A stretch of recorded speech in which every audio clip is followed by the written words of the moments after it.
In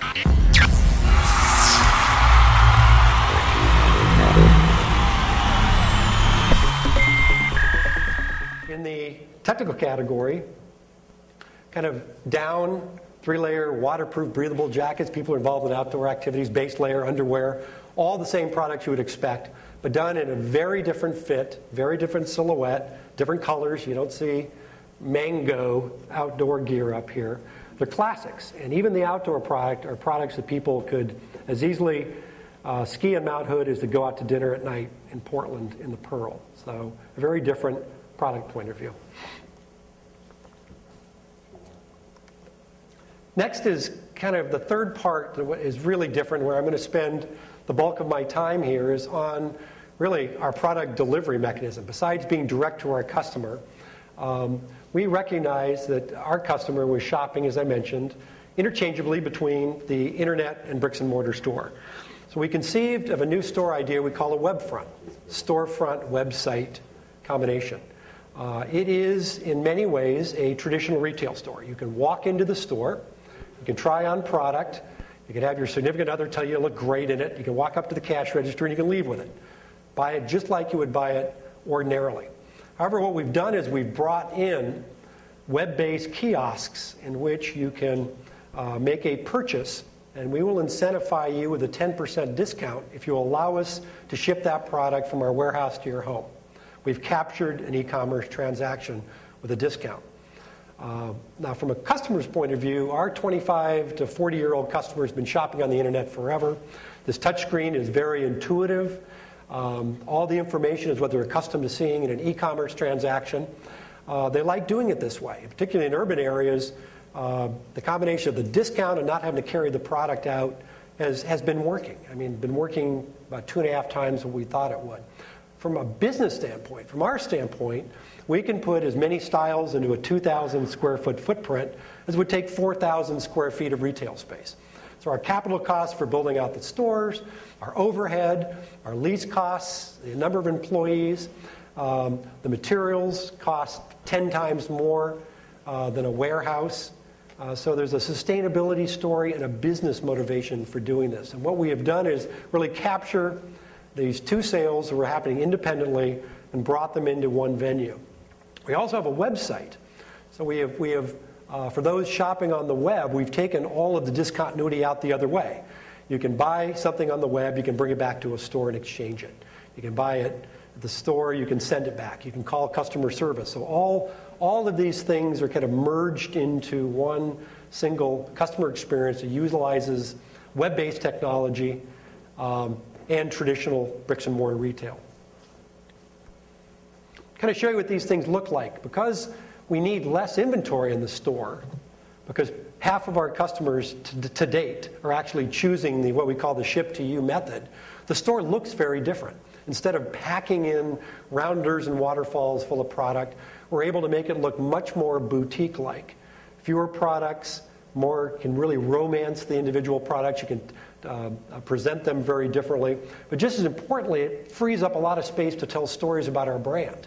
One of the things we're doing is giving away 5% of our gross revenues to environmental and humanitarian organizations. We do this in a customer-directed giving program. So at the end of a transaction, you're done buying your jacket or your sweater, you're prompted to select from a list of organizations where we give 5% of your gross sale to the organization you select. Really, the gold standard in the U.S. is 1% of revenues. We did that by 5 times. And we've been in business 6 months, and this week we're writing $70,000 in checks to organizations, national, international, and local-based organizations around where our stores are. So we've engaged the customer in a number of ways that are totally unexpected in this environment. They're able to ship to home. They've got this venue of storytelling. And at a time when they least expect it, we confront them with this values-based proposition that really asks them, what do you care about? And in a very authentic way, lets them know what we care about. It's our walking the talk part of the values equation. I talked about storytelling.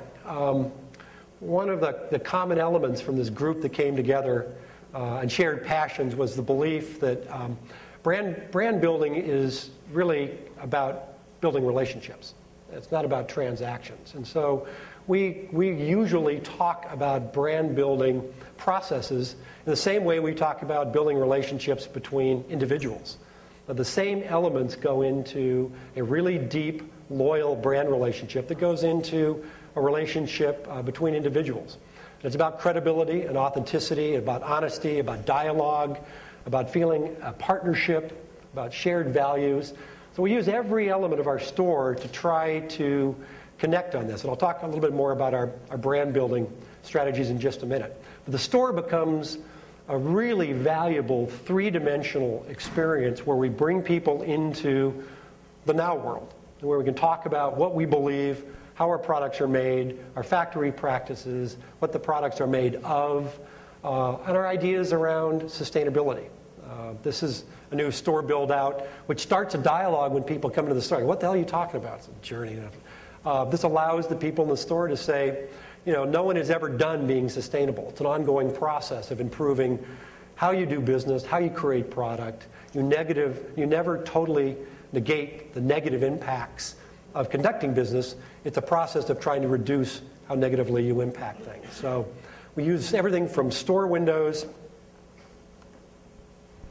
to these little kiosks which talk about our design philosophy, why we've colored things the way we do, why we fit things the way we do, how the product is made out of recycled materials.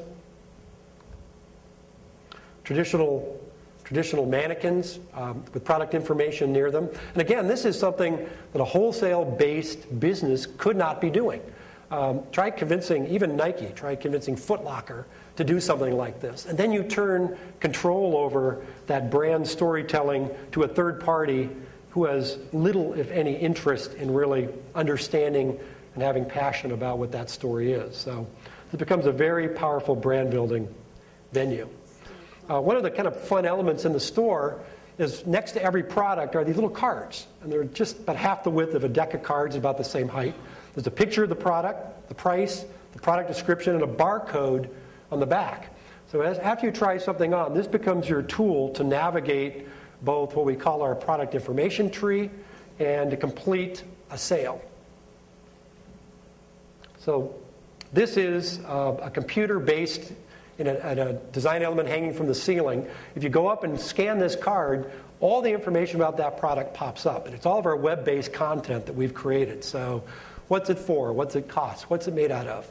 What factory was it made in? Who is the third-party auditor that went in and made sure those workers were being treated right? Where do these threads come from? All of the information. And people can go as deep as they like into this product information tree. They get another card, they can scan another product. So every single product, there's 150 styles in our store, has stories around their creation, their use, their cost, all the elements that people want to know about. And it's same information that's on our website. Also, when a person's done with a sale and they decide they want to buy this jacket, they literally walk up to one of these two flat screens at the cash wrap. They scan their card, they swipe their credit card. If they've registered before, all their shipping data comes up. They pick the color, they pick the size, they hit send, and the product is sent to their house. On the West Coast, it's delivered not only with a 10% discount, but with free shipping that same day. We anticipated that maybe 20% of our customers would pick this because it flies in the face of traditional apparel shopping. People want the immediate gratification. So we had no idea how many people would actually do this. And we guessed maybe 20%. And the last 6 months, we've averaged 50% of our customers are selecting this method of purchasing a product, which was really the largest unproven element in what we were trying to do. And frankly, when asked what kept me up at night, this is what kept me up at night. Was this going to work? And one of the other really significant storytelling opportunities and really brand building strategies is built around what we call Partners for Change. And this is the back wall in one of our stores. So this is 12 feet high and about 15 feet wide. And in it, or on it, and in it, we describe organizations that we call our Partners for Change. These are the organizations that we have contracts with, and we call them community partnerships. They're all 501c3s. They're things like Heifer, Mercy Corps, Eco Alliance, Conservation Alliance, Oregon Natural Desert Association. We approach these organizations and tell them we want to enter not just a donor-beneficiary relationship, we want to create a new form of for-profit, not-for-profit partnership. We think there are some symbiotic benefits of creating a real bond that's more than just us handing you a check. So in that partnership agreement, we agree to promote all of their causes in our store. And this is the Partners for Change. It's hard to read, but it says we donate 5% of all sales to organizations working for positive environmental and social humanitarian change. What kind of change do you want to make today? And on that board are 2 more computer screens where all the organizations that are relevant to that store come up on the computer screen with content that we've created with our community partners. We donate 5% quarterly to them as designated by our customers. They, in turn, become true marketing partners for us. One of the biggest challenges in building a values-based brand, especially from scratch, is how hard it is to tell good work stories. No one believes it. Consumers are very cynical. They're very well educated. They don't generally believe what companies are telling them about their good works. So we have created partnerships with people who are the most credible third-party storytellers for us. And part of that partnership is for them to contact their membership, their employees, their sphere of influence, all of their constituents, to talk about our brand story. So we have built into this relationship kind of a new form of partnership between for-profit and not-for-profit. You can only imagine the vetting we went through for a lot of these organizations. They were incredibly cynical about this. And until we showed them, for example, our bylaws, which we drafted to mandate the 5% giving and requires 75% shareholder approval to ever change, did they believe we were really serious about this? So very interesting new tool for building brands. I want to back up and talk a little bit about how we decided to launch the brand, because I think it flows off of some of the insights that we have from our past experiences and some of those cultural factors we saw. We have a website. We have a blog site. We sell product online. But we actually launched all these in reverse order. We didn't go into business and start selling things and then add an e-commerce site and add a blog. A year ago, 10 months before we sold product, we created a blog site. We called it the Thought Kitchen. And on that blog site, we put links to maybe 20 other blog sites that we liked. We just started writing articles about the things we care about. We didn't talk about our product. We didn't talk about our company. We didn't talk about being in business. We talked about art. We talked about environmental and social activism. We talked about corporate responsibility. We talked about the things that we cared about in an effort to, before we entered a transaction, to build a relationship, to introduce ourselves. So we actually used that blog site from August until about November, at which point we're getting 10, 15,000 hits a day, people coming in just to chat. Well, also, the other sites that we put in there links to, people are going to those sites. So these guys are going, treehugger.com, and all these others are going, who the heck are these guys? So they came in. All of a sudden, we just created this momentum of storytelling around ideas around art, around activism, and around outdoor sports that created this whole community before we sold the t-shirt. Then in November, we enlarged the blog site to actually include what we called the collective. We're still not selling product. This is November of 2006. We didn't sell anything until March. But now we start talking about our community, which we call the collective. And we invited people we've been talking to submit content. So we had a number of videos and slideshows. Some of our 5% organizations sent us stories about Mercy Corps in Afghanistan and Iraq.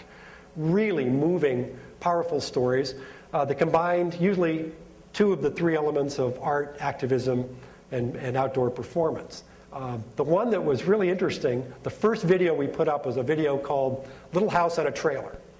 It's a story of a friend who is a woman who was a carpenter who decided, I don't need a big house. I'm going to build a 10 by 10 foot platform that looks like a house, put it on a trailer, then tow it around with a biodiesel truck and live in my friend's backyard.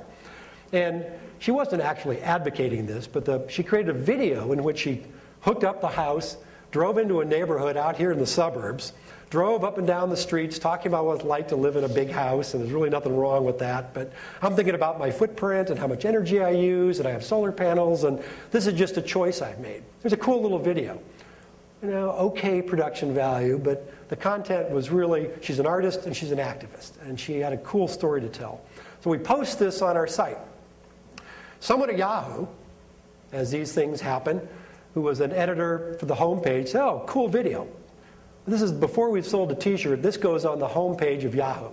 So in 4 hours, we get 500,000 hits on our website, which is, I think, it's anecdotal, but a great story about the power of really cool, authentic stories for very little money to be told at a rate that was unheard of 10 years ago. Since then, I mean, this thing has just picked up a life of its own. She's going to be on The Tonight Show.